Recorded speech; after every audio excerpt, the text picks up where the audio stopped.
Godzilla X Kong: The New Empire is a brand new film in the legendary Monsterverse starring Rebecca Hall, Brian Tyree Henry, and Dan Stevens. This is directed by the guy who also directed Godzilla vs. Kong in 2021, Adam Wingard. And I believe this is probably not as good as Godzilla vs. Kong in terms of pacing, but it's right up there with entertainment value. I think this is also one of those movies that you can turn on and just have a great time watching.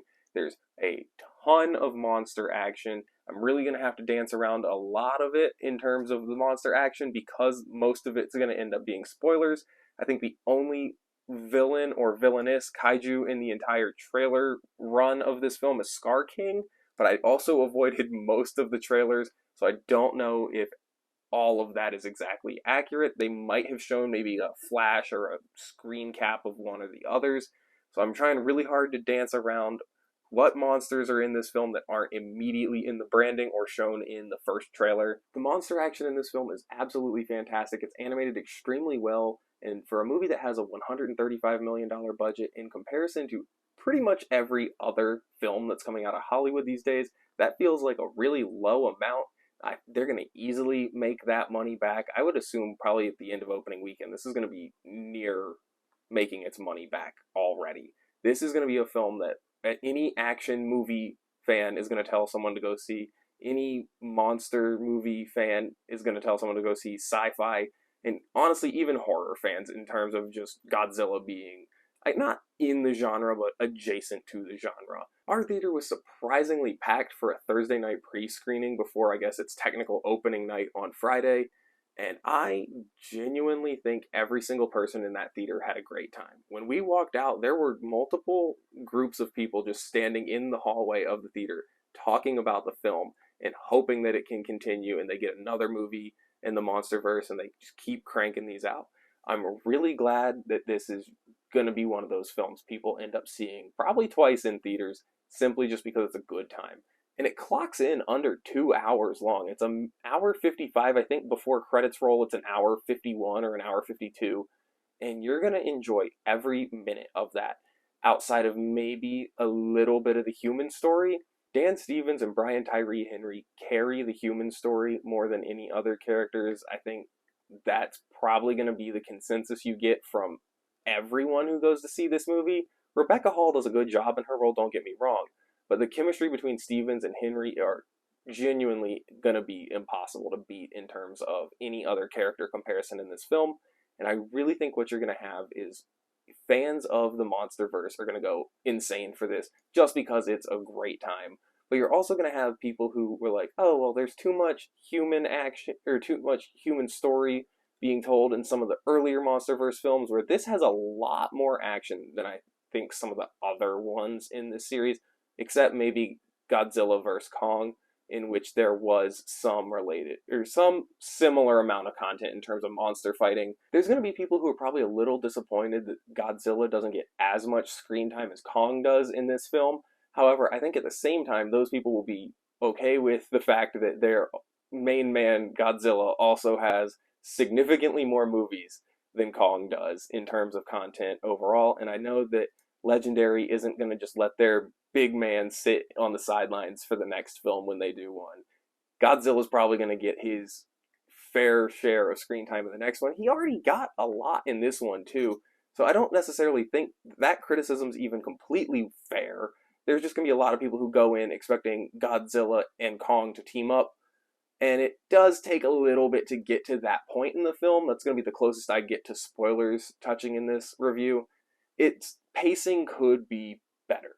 And I really think the pacing on this film is going to be the one thing that really drags it down, other than people who have no media literacy and compare it to Godzilla Minus One, incapable of distinguishing the Monsterverse from a Toho Studios production that was designed to take Godzilla back to his roots in honor of it being the 70th anniversary. This is one of the most enjoyable films I've seen in theaters in a long time. There's absolutely nothing other than just fun in terms of the monster action.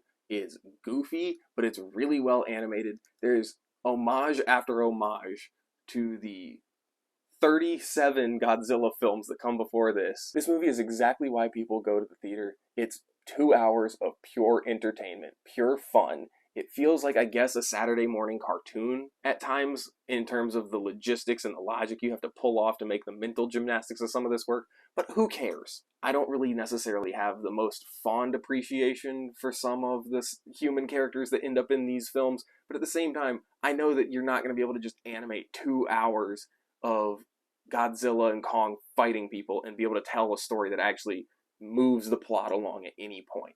I think what you need to have is those human characters that, yeah, sometimes it feels like you're coming to a grinding halt after going 70 miles an hour and suddenly you have to slam on the brakes because the people in front of you are. This is character usage, at least at a minimum, but also to the point where they add enough to justify their existence in the film. And I think that's where the Legendary movies are starting to get a lot better, is you're getting that action constantly throughout the movie, and it's paced pretty well in terms of separating it. There's a little bit that could be better, and also I think that the end of the movie feels a little rushed when you get there, just because it takes a lot to set up the story threads they're going for in this one in the first place. But at the same time, maybe another 10 to 15 minutes would have done a really good job at the end of the movie, making it feel a little less rushed. I think that's probably my biggest criticism in terms of the pacing as well. It's just, it does feel a little rushed at the end.